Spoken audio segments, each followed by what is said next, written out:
Matt informed me that we start with the manager's report. Thank you, Matt. Else I would have been deer in the headlights like you were the last few weeks. So, and thank you for taking care of some of the approvals on the warrant this week and everything you've done with budget and finance. It was very, very helpful for me coming in. I attended one of the budget meetings this week. We rescheduled police. I think we're trying to get, what was the date on that again, Matt?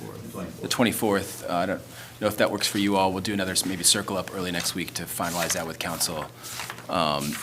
Myself and Troy did like an initial budget review. I think we'll do another one prepping for that meeting. I should also say that Amy is going to be a little late today. She is going to pop in about 8:30, but she's got some school. You know, they did open on time today, but with the storm, she's just going to be a little behind.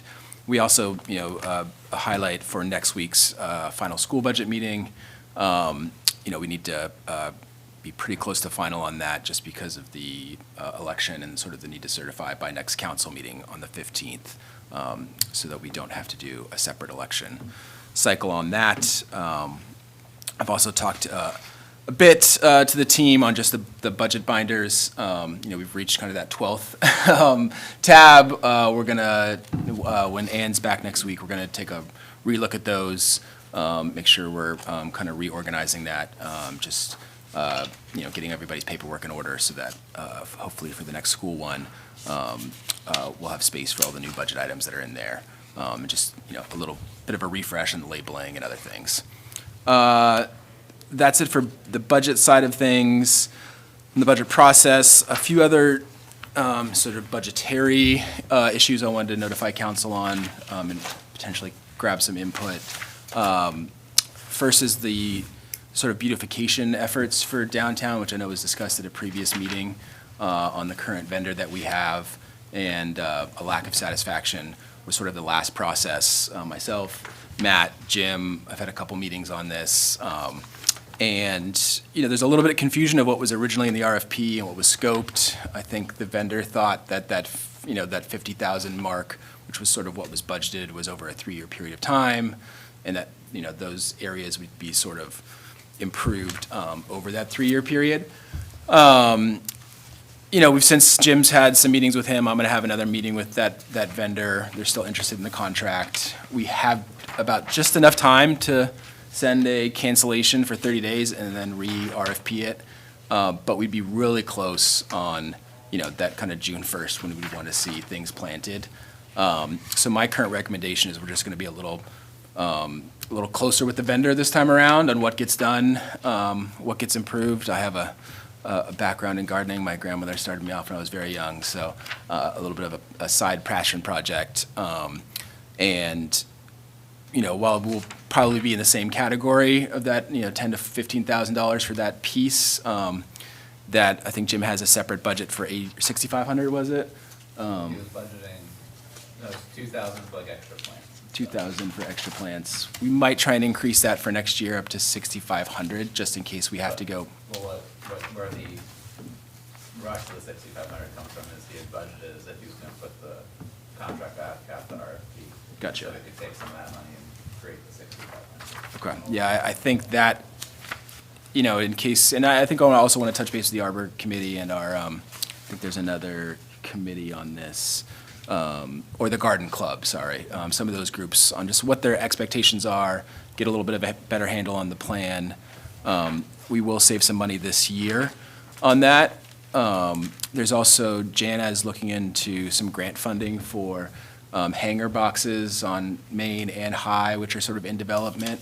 So my recommendation is we save a bit this year, continue forward with the contractor, add a little bit of surplus if we need to, buy more flowers and sort of upgrade outside of that contract for this year, and then really look towards next year once we have the hangars figured out, and to apply some of the savings from this year so that next summer when we have everything available. And if it doesn't go well at the end of this year, even with closer vendor contact, then we re-budget it in the fall of this year to all landscapers in the area, and we can really be better prepared. But I think, and happy to have it back and forth, but it's too late right now to cancel and try and find new. It makes sense to me, Charlie. What do you think, Steve? I'm sorry, what did you say? I said that makes sense to me. Yeah, myself as well, and I'm gonna go out on the memory limb here, and that could be giving you some wrong information. But as I recall, there was 3 bids that came in, and the contractor that was selected was about 50% of the other 2, okay? So, anytime you accept a 50% less than the rest of the pack, I think we have to expect far less quality. And I think that's what we've gotten. I think we've probably gotten what we paid for. But I think that we had our eyes on the $30,000 job, and we selected a $15,000 job, and I don't know if we got 15,000 or not. I'm not weighing in on that. I'm just saying that we, in some regards, made our own problems. When you have 3 bids, 2 around 30 and 1 around 15. And I'm rounding these numbers here. Matt, are you somewhere on? Yeah, I think the bid, like, there were 40, and then this, for per year, and then this guy who picked was like 15. Okay, all right, so I was thinking it was 30 per year. But anyway, so I think probably we've made our own problems here.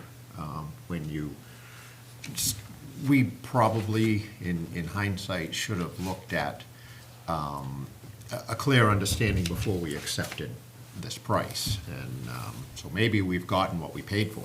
Yep. But maybe our expectations was the higher price, and we got what we paid for.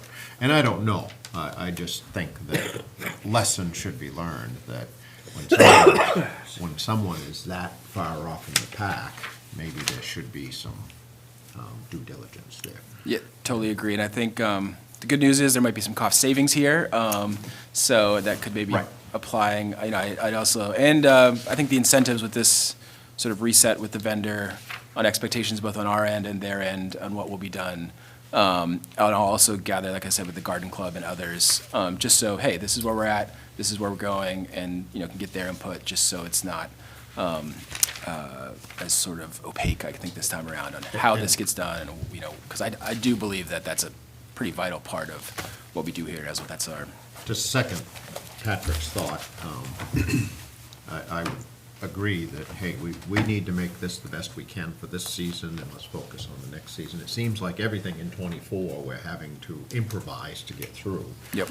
But let's focus on, you know, maybe '25, maybe we can make this the best we can. So I definitely support that idea. excellent. And I'll try and get a little write-up, too, on just what the new plan is, where we're at, even myself, on kind of what was in the RFP, what was covered, which parks, which ones we might have to supplement with volunteer efforts in this supplementary funding, just so you all have those numbers. The last thing I just want to note is an insurance issue we're dealing with. There was, as you may or may not know, there was a snowplow that hit a car in January of this year. It's gone to our insurance. Unfortunately, the repairs in that vehicle are still outstanding. They're waiting on parts, from what I've been told, due to the insurance law, and I think there might be even some Maine state law on how long you can reimburse a rental for. That's expiring next week.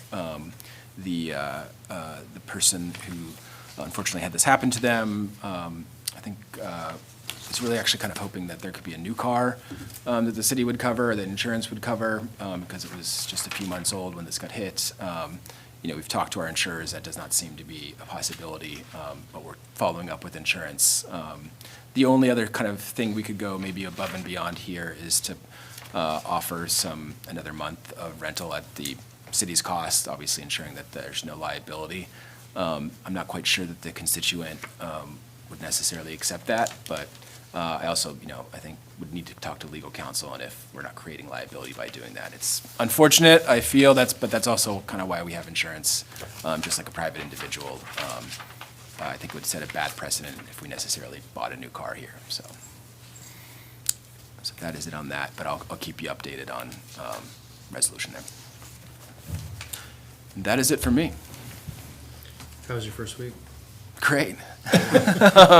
You're a good liar. Yeah. If you say, how was my first day? I would say a little stressful. With the budget meeting that night, driving home, I was like, and I've got to be back at it. But day 2 and day 3, I was really starting to get to know the team better, starting to get the acronyms a little better. And Wednesday, on the way here, I was rip-roaring, ready to go, excited. And I thought that's a pretty good sign. If you're Good. looking forward to coming to work. You gave everyone the day off yesterday. It was great. Benevolent. We're having a good time. So yeah, it's exciting. Good. Well, reach out. Absolutely. Anything you need. Thank you. All right, finance. Nate the Great? Yeah, Or- yeah. I don't know if I'm the great yet. Hey. So obviously this week Ann's still out. So it was me and Ashley and Deb, and we obviously knew the potential storm was coming, so we had the warrant prepared, or I should say they had the warrant prepared Wednesday. I believe you guys got copies of the warrant Thank and the payroll. Hopefully that was good and what you wanted. Yes. Thanks to, like I said, Ashley and Deb, who worked hard on that. I worked on obviously getting the budget, pretty much the summary put together. Just a couple areas, I emailed, obviously Charlie and copied Ann and Matt, but just capital improvement and a couple other things that obviously need to be tied up. But other than that, I think we're pretty much good to go. Obviously, we'll have Ann look at it next week, and we'll sit down with Charlie and get everything squared away. But I think we're getting to the point where we're just about ready to present that. So, but other than that, obviously we've had some Casella and Munis things that we were working on last week, issues and stuff that I think have been resolved. No, still not. Cassell. Yeah, still issues with some Cassell stuff that hopefully we can get through. But that's about all I got, unless you have any questions for me. I have a question on the warrant for the Oriole Way TIF. Yeah. So this is the funds we've received that we've determined through the TIF agreement that they'll get. Yeah. Is this an annual distribution? Do you know? Is I it believe with Oriole Way, I believe they get 2 a year. 2 a year? Yeah. Okay. So this is the one Yeah. of 2 for Yes. this year? Okay. Well, sounds like we're waiting for Amy a little bit. So do you know how many, I know this is, how many TIFs we have in Ellsworth and like what We- they are? We- There's 5. I say we have Leonard. There's 3 housing, there's Leonard Lake, there's Oriole Way, and then there's the other one right next to Oriole Way. I think it's just like Oriole. I think they're Way both 2. Oriole Way, yeah. Okay.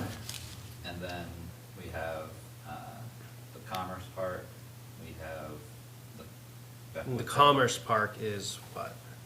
It's just like the Commerce Park, is the Commerce Park. There's like a zone Out over Off here. Lakes Lane. off of Yeah. Lakes Lane. Yeah, yeah, okay, okay, Lakes Lane, okay. And then. Where Wallace Tents is and all Yes. that, okay. And then Beckwith Hill area Beckwith. where, the Walmart, Yep. Home Depot are. And then there's one off of Bucksport Road. Okay, That's also, that's another TIF district, so. what's in that? What's in it? Or what type of district is it? Is it housing, is it? It's not housing. Commercial? I think it was supposed to be kind of like an industrial one, but that didn't really create that type of business out that way, so. Okay, Yeah, I think Jana presented it, but she's looking to kind of re-look at what our TIF districts are and find out if there's a better way to allocate the land Yeah. area that we have to do that with the Yeah. different areas for Okay. TIF zones. Charlie, you familiar with TIFs? I am. Okay. We talked Yeah. about, I know it's on, I think next council meeting is a presentation of the annual TIF Yeah, reports. not really a presentation, Just the here document. they Okay. are. and Yeah. All right. we can do them, I've also heard Tammy is our resident TIF expert and Yeah, I'm was sure. a part of a lot of building these, so I have it on my list to Good. talk to her about. So. Yeah, I think TIFs are a really interesting tool for municipalities, and as this is again kind of on topic, but not really directly to the warrant. As we're going into, I know Matt has dealt with a lot of them, or moving into the comp plan process, and then housing, and I think it can be an effective tool to incentivize housing such as Oriole Way or things of that nature. And there can be a win-win for a municipality because it captures the overall municipal tax rate, which it kind of suppresses what our total tax revenues are. So from the state's perspective, that means we get more for schools. Right. And from the county's perspective, it means we give less to the county as Right. well. So and that's not why you do it, but that's part of the impact, so. I wonder if it affects revenue sharing either with us. Yeah, I think it does, and that's, because if it looks like we have less money, Right. then the state goes, oh, you get more. Right. So, I mean, that's a very oversimplification, but just something, I think TIFs are a tool that the city knows how to use and has used in the past, and so I'm sure you guys have had plenty of conversations about this, but I just Yeah. kind of want to. Right, I mean, like, the last TIF plan we have is, I think, over a decade old, and so that's Yeah. priority now is really just kind of looking at the landscape again and trying to create a more modern, Yeah, and, updated TIF plan. and the nice thing about us being a city with a city council is, smaller towns have to go to like town meeting and everyone votes on a TIF, whereas here, as long as it's done properly, we have to have a public hearing, but Sure. then we can, this council can act pretty quickly on it, so it's, anyway, so. So maybe a potential TIF expansion initiative, whether it's coordinated with the comp plan. Expansion, but reallocation. We can reallocate, we You can like a can, certain amount of your total land. Yeah. Into TIF. yeah, it's like 2% and then 5%, I there's don't some. remember them off the top. Yeah, so you can't just TIF the whole town.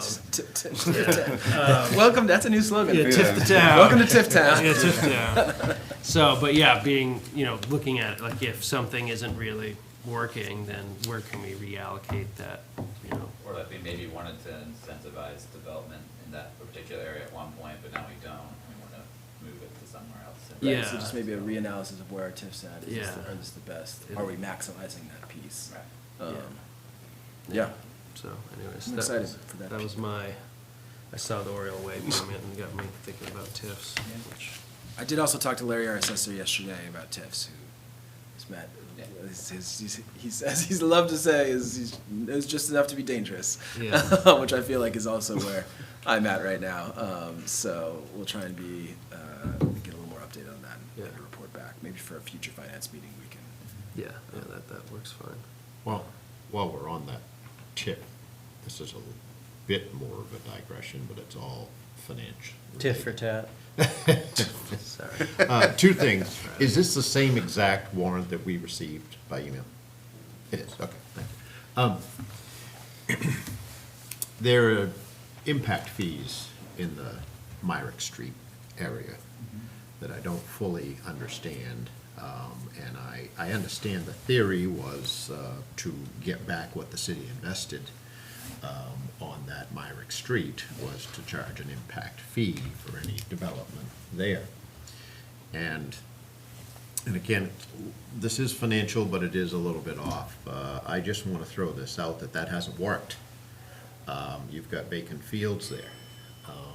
And at some point, perhaps there need to be, to relook at that, because is that really what we want? Do you want vacant fields there, or do you want to lower those fees and produce tax revenue and jobs, et cetera? Yeah, I've had internal discussions about that, trying to look at what remains on the debt that's owed for Myrick Street, and then seeing, what paying that off looks like at our current rate. And then, Thank you. It's low enough, maybe you'll just take a large lump sum and pay it off instead of waiting for development fees to come in, but we do think that that fee needs to look different or not exist at all in that area. Yeah, because it hasn't worked. Right. It just hasn't worked. If it worked, it would be full. And it hasn't worked, so I think that in that TIF conversation, at a bit of a sideline, but it could be included, that, hey, look, this hasn't worked, it's been 10 years, or whatever it's been, and we need to back up and regroup. I guess the question, but then becomes, we need to be fair to the people that have paid that fee to start that project up there. So there's a real tough line there. I mean, not if you ask me, it's like, if you start a project when the fee was in place, then you had to follow the law when it was in place, and then just because the law changes, don't feel that bad for you, like. Okay, yeah. okay. Well, and maybe that's the way to approach it. I don't know, I just don't want to alienate somebody I mean, that if we had to just- pay. Right, if we do decide that we're gonna remove the law or change that fee in some way, giving people notice if they are planning to start a project in the near future, at that point, they'll maybe delay it to come in line with what the Yeah. new process might be. But, Yeah, yeah. You know, if they started like a year or two before, then it's like, well, that was the law at the time. It's just been stagnant, and it could be a lot different. A lot different. We'll circle back on the Myrick, Yeah. street impact fees, do a little bit of analysis, maybe on that in a future meeting. Look into that. Let's see, just in sort of general things, I know, Maura and I are, she's fantastic, by the way, extremely helpful in this first week. Actually, all the staff has been, but she also noted here, we have the rescheduling of the Working in Ellsworth event to discuss housing for April 10th at 5:30 at the Moore Community Center. So if you're interested in that, you might want to go. And there's a special city council meeting on the 9th. Didn't seem like there's anything too pressing in there besides like the regular stuff that has to be approved, but want to make sure folks are notified of it. I can also let me just check my text for Amy. Paul's here now, you can do the presentation. Do you have anything, Paul? Just the eye candy. Great. I think we'll pivot over to Amy for any school budget updates. Hi, Hi. how are you? Let me get up and running here. You want to come to the podium? We're recording. For you, yes. Oh, thank you, thank you. Great. Good morning, everyone. Good morning. Just an update from our last presentation. So we have tentatively reached agreement with 3 of our 4, and we suspect that the 4th will come to an agreement early this week. So with the snow day yesterday, my finance team was able to put in all the new numbers to see what the impact would be. And we went from 6.99 to 9 on taxation. So that actually, I breathed a little bit of a sigh of relief. I thought it would go to double digits, and it did not. So over the next couple of days, our work is going to be to finish that 4th group of negotiations. We've put estimates in for that 4th group. I think we're pretty darn close. So I don't expect the 9% to go up too much more, if at all. So our plan over the next couple of days prior to Wednesday's presentation will be to do some adjustments, see if there's other places we can make some reductions to kind of bring that 9 a little bit back down again. And then any recommendations, Tammy sent me some of her recommendations of things she'd like to see me to report out on Wednesday.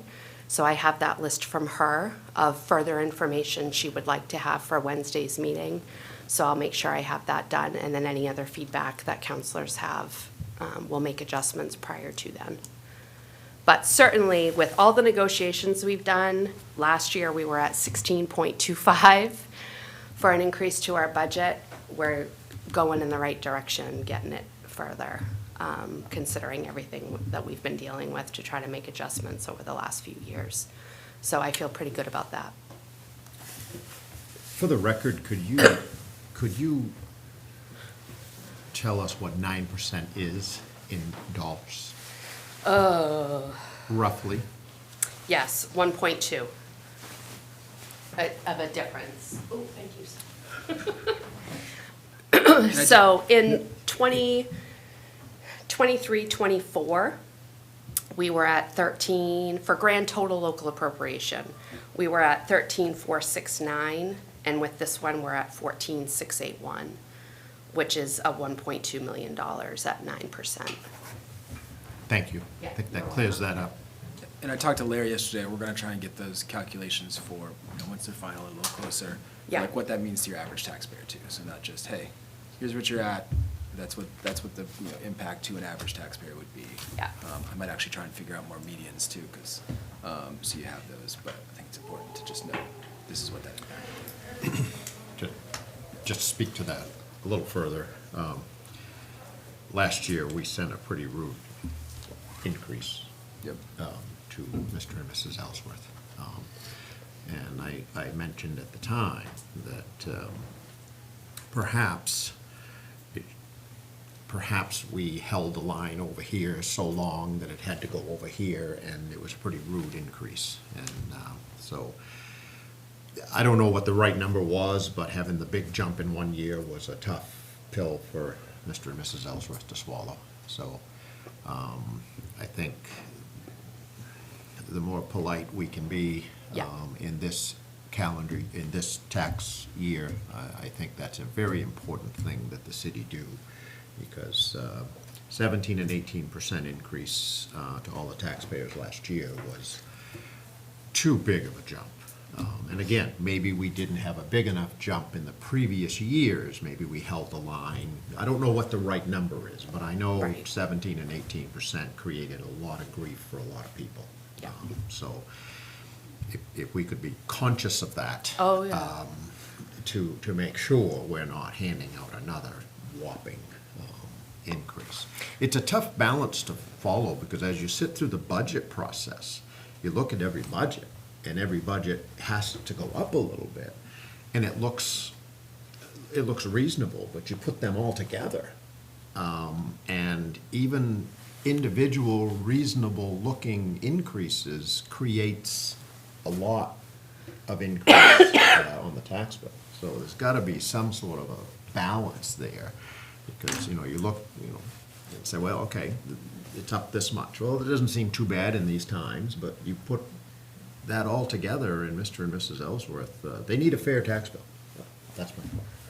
Do we have a calculation yet on an estimated total budget? I know we. That's what Nate's been working Yeah. on. There's a couple numbers I have to find out how to get them for him, but he has input all of the requests from department heads. Okay. We're still working on the capital piece, but other than that, you'll likely have that for your next workshop. Okay, and that's Wednesday. Yeah. Yeah. Okay. I won't be here. Yeah, and A lot. say, I think, yeah, I definitely have, in preparing for this job, I've read some of those news articles in past years. I think the other piece of it is just transparency and communications as well, which is why I'm, in addition to, like, what are they gonna be, what is driving the increases, and also the tools that you have in your toolkit, that's why I mentioned that this is what this much money would mean for an action, a taxpayer change. And so you can consider, like, as we're trying to lower things or increase things, this is sort of when we do that to this amount, this is how much we could lower the effective bill by, this is how much we would increase the effective bill by, so you have, that orientation. And so that the taxpayers know kind of what's in this budget, what's driving it. I know we're gonna talk, I know Nate's already working at an end on kind of council comments during this whole budget process on what they want to see, so you can start making some of those decisions. But I think one of those is kind of pulling out kind of across departments in the budgets on, staff increases or training increases or, that's things that are similar in those things. Like, here's the buckets, here's how much they add up to. So, even from like a broader level. I know, Amy, you're already doing a great job of that in a lot of ways. Yeah, and we'll show that again Wednesday. And I think what's important is we're going in the right direction, I feel like. And I feel like now that I've had time under my belt and have a better handle on the budget, I feel like we were responsible. We eliminated a kindergarten position. We eliminated a first grade position because the numbers in those grade levels were low. And we transferred those people to the pre-K, which gets us closer towards our mission and our goal of moving the school department forward, and it didn't add a huge increase to the budget. So I'm trying to balance moving us ahead, because school systems need to look different, okay? They've changed so much. We have to look different and do business differently. Balancing moving us ahead and not continuing to have these huge tax raises and trying to find a gentle balance. And this budget, I think, is a good start of doing that, and it helps us, the fund balance legislation changes as well for school departments, and the percentage of what you can carry moving forward over the next couple of years changes. Us changing, applying a little more fund balance this year to our budget certainly helps taxpayers, and it helps us start making that adjustment. Because during COVID, the percentage of fund balance you could carry was higher, and it starts declining a little bit over the next couple of years, so that helps us meet that mandate as well. When we look at the bottom line, if we were to try to get back to a 6.99%, which is what I showed you last week, we're looking at cutting $271,000 from our budget. So as we try to balance things, you know, that's 4 positions, 5 positions to try to get there. And what we've done already is eliminate positions that we feel like are the right thing to do and don't make us take a step backwards educationally. When we have to start looking at those kinds of numbers, I get a little, like, how are we gonna do that and still maintain the integrity of what we're trying to do moving forward? So trying to be creative and find some other ways to maybe do those things. And then if we were to get to 5%, we're looking at $540,000 of cuts to the budget. So I think that's helpful too, to know those figures. So it's not going from 9% to 5%. People might say, well, that's just 4%, that's not that much. Well, no, it is. It's like $600,000. It is a lot. And that drastically impacts your school department. So we're trying to find a sweet spot where we're being responsible to taxpayers, understanding they were extremely supportive of us last year, but also not wanting us to go backwards. When I feel like we're gaining momentum, we're getting a handle on things, we're moving in the right trajectory moving forward. But I'll just say that, I didn't say it during your workshop because I was interim city manager, now I'm just planner, so I can run them out. For the larger departments like the school, public works, police, fire, it seems like this year was a natural increase in costs, and then, you know, union negotiations, 7 Yeah. to 9% seems to be like the sweet spot for where those budgets increases are looking. I mean, you can always try and cut back, but it doesn't seem like their operational costs have really gone up that much. Your turn. You want to, either up there, or else I can sit you up here too if you want. No, that's probably the only thing I'm gonna say, so. Okay. Thank you. So 7-9% seems pretty reasonable for the larger departments. I mean, that 7-9% is a different amount for each of them, but as the larger departments operate with a lot of union negotiations, those increases just seem to be inevitable based off of those, and just inflationary costs of materials, not really spending on anything outside of what's necessary. So I think 7-9% is a good spot for you to be. yeah, and the other thing that I noticed too in working through that I think for school departments, it's certainly true statewide. The COVID money going away is decimating school systems. I mean, if you've been following Southern Maine, people are cutting millions and millions of dollars.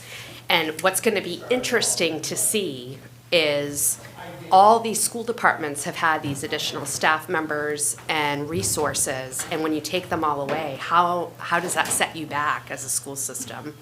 And something simple like food service, when I showed you this last Wednesday, you saw a market increase in food service. And that's because there's been a COVID grant for the last 3 years for food supply increases, and that's gone. So we have a $60,000 increase to our budget just to pay for food, because food prices have gone up so much. And everything else is dollars to donuts, but that loss of that COVID grant money, it does hurt, and you have to buy food, like you can't. So some of that stuff is a part of the whole picture too for school departments, is offsetting all of that money, because that all expires in September. And that was a lot of money. So I feel like we've done a good job of really saying, okay, this worked, we're gonna keep it and figure out a way to keep it in the budget. This didn't, or this was a one-time cost and it's done. So that, I feel like we've done a good job looking at that too. This is a great budget saver, but I was at the Alphon Workforce Grant Funding earlier this week. Do you all use that at the school department? So it's funny, so we did attend that on Wednesday. I found out about it because I'm on the board for the chamber. Yeah. And so we attended, and I sent my finance person, one of my finance department members, to that. And she was told that they thought the city had made us a member, but nobody had told us, so we didn't know that we were a member. So we're absolutely gonna utilize that moving forward. I mean, that's $1,200 per person for training a year that we You can batch be it too on, reimbursed for, yeah. So if you have like a leadership training, you know, you can do it for a whole group of people and use all of that. It's Per pretty- person. Per person. Per so you- person. Exactly. So That's you- great. they all have that. You could say like, hey, we're gonna bring in leadership training for this, and I assume there's a lot of teacher trainings. Yeah, because education is one of their focuses. So we're gonna sign up and get going. We're doing a massive literacy training next Friday, and we were gonna use title grant funds. If we can reallocate some of that to that, we'll use grant funds on curriculum Yeah. and try to take it out of the budget. I mean, we're trying wherever we can to utilize grant money to offset things. Because that's definitely gonna be a huge change. You know, and we've applied, you know, I announced at the last meeting, we got the outdoor STEM grant for this summer. So we're gonna offer summer opportunities for middle school students that we have not been able to do the last several years, completely grant funded. So whenever we can, we're trying to move our school department forward, not at the burden of taxpayers, to try to increase opportunities for kids. Yeah, and that was surprising to me was how flexible the funding is. Yes. For in-state, out-of-state trainings, and just, I think they said the University of Maine's doing about $750,000 a year. Yeah. I'm actually, and they just got re-upped for grant funding. Can actually see as more people find out about this, that they might not be as generous in future years. Yeah, so. yeah, I think we capitalize on it right now as much as we can until that happens. It's like the best kept secret. So we're definitely all in. Yeah, No, I think, I could see from your presentation and your discussion, you guys are working really hard at it and being very thoughtful, and so it's noticed and appreciated. thank you, I appreciate it. That my team's worked really hard. We're really trying to get us moving forward. We have still a lot of work to do. Hi. Hi. We still have a lot of work to do, but we're getting there, for sure. Do you wanna mind if go? I add just one You- thing? you go right This is ahead. something that Amy already brought to us, to the finance workshop prior to today. Just to remind everyone to keep in mind the comparison of what Ellsworth spends per pupil versus what surrounding districts spend, and we are way below everybody.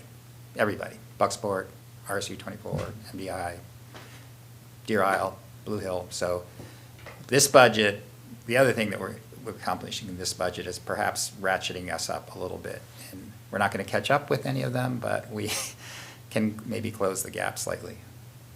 So, For sure. Yeah, and I think, kind of back to your point, Charlie, like, regardless of where we end up as a council in the budget, I think you're, you know, kind of having almost a summary or overview of, and being able to, as Matt mentioned, like, look at the budget from a, you know, 30,000 foot, or whatever, you know, and being able to talk about, okay, here's the trends we're seeing across departments, or, and then specifically to education, giving the public context of what we're dealing with, so then we can disseminate that, the American and the BDN can pick up on it, just to have a conversation with the public in that way, so by the time we get to ideally, we have that prior to the final vote on the budget, so when we get to the budget, we've got as informed public as possible. Yep.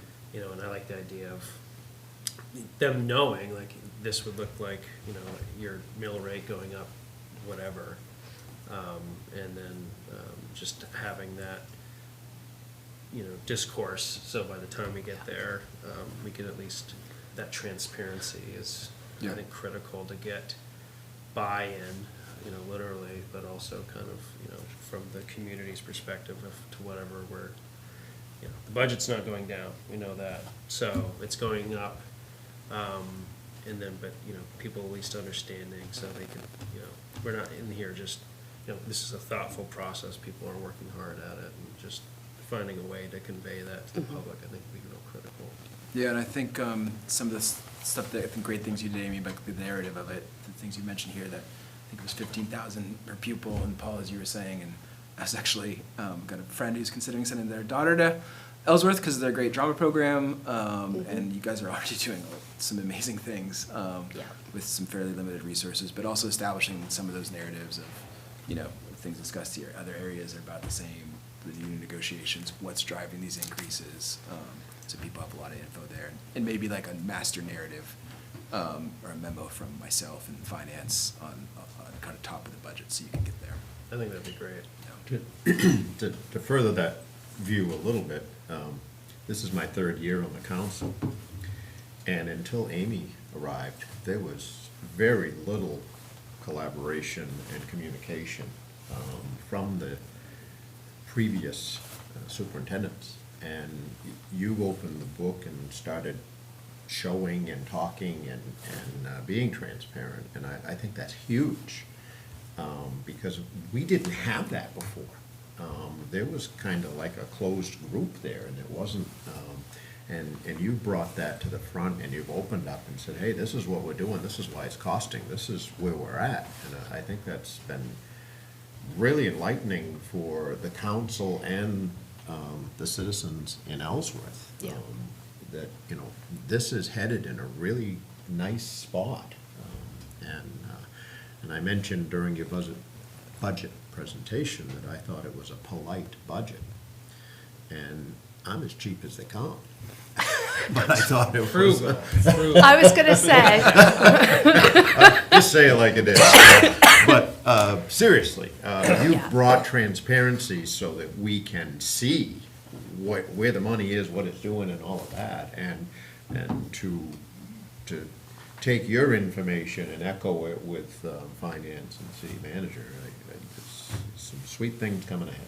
Yeah, it's trust but verify. Yeah. And it's having a lot of that, and I also feel, and maybe once we can get this process complete, I know there's been a lot of transitions in getting there, but also a good time while it's fresh to do a little bit of an after-action report, lessons learned, like what do we want? Yeah. So it's better next year, and also in some ways, I think some of the work begins, especially with the accounts reconciliations, the charts of accounts, and starting to get into hey, this isn't just a once-a-year process. This is what budgeted is it, what are budgeted in actuals, month by month, where are we coming from, some of those pieces that, I think if we kind of, keep on it throughout this year, we can, kind of start up budget season next year really early and getting better. yeah, and that's something Charlie and I have talked a lot about, because the school department has to have the vote so much earlier. If we can get everybody on a different timeline, I mean, last year you were voting before everybody else was done, and that's hard because it does set up an us versus them with other departments, and I don't want that. Like, we're working really collaboratively, and having us go that much earlier because we have to, whether we intend it to or not, it does, I know, make your other departments feel like, oh, school department's getting what they want again, and I don't want that. So moving forward, trying to get us all kind of on a better timeline so that we're all working together. I think that's our ultimate goal moving forward. And I'm sorry because I'm new to the process, but is that under consideration that the school won't be linked to that kind of vote next time around? Is that sort of the general plan? So last June, it went to voters to ask if they wanted it to continue to be voted on. We have since learned that we legally don't have to have that vote. Okay.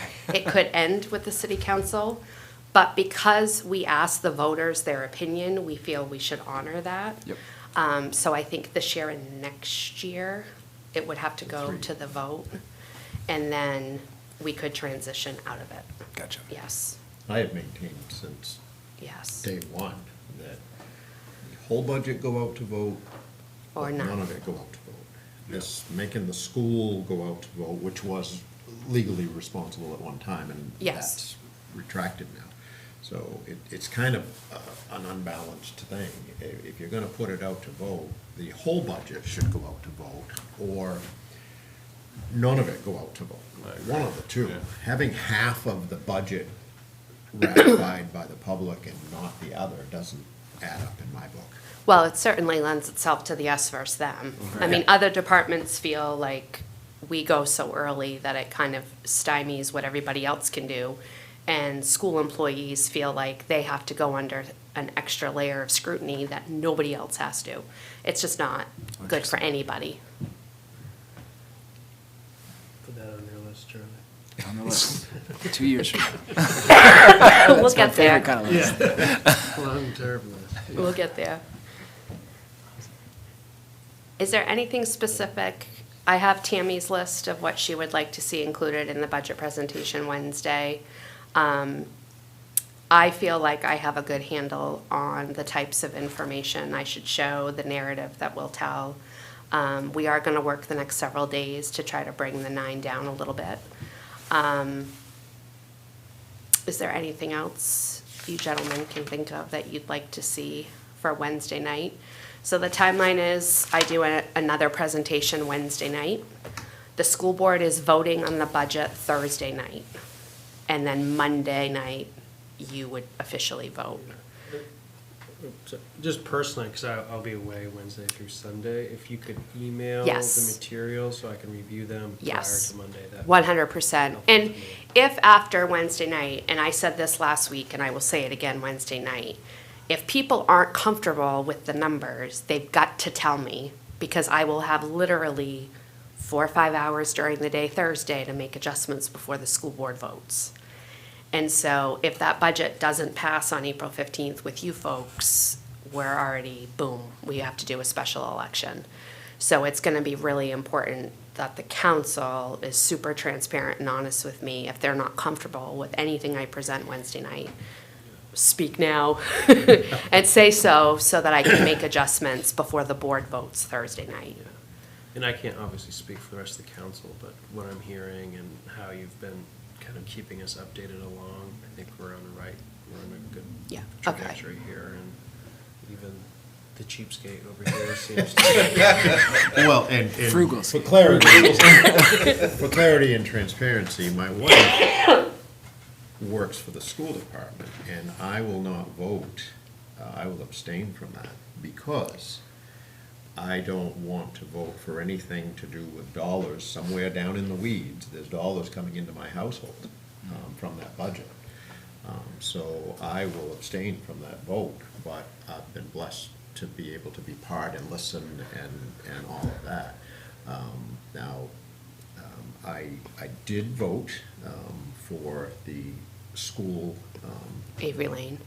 right, going to a new property, because no matter what I did, there was nothing Yeah, coming into my household. that doesn't- yeah. Right, but this budget has some little weed somewhere of money coming into my household, so since I've been on the council, I have not voted for the school budget. I abstained, and this is a good time to bring that up. Not everyone agrees I should abstain, but I'm not going. You know I If he's want not you to voting, vote, You Steve. could throw a few more percents on top. I was gonna say. No, thank you, Amy. You're welcome. Yeah, thank- If yeah, you have thanks for any all the hard questions, work. feel free to email at any time, of course. Thank you. Thanks, Paul. You're welcome. Thank you for hearing us.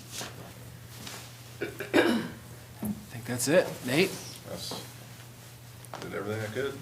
old school Nate, you Everything I can said, yeah. shut it down.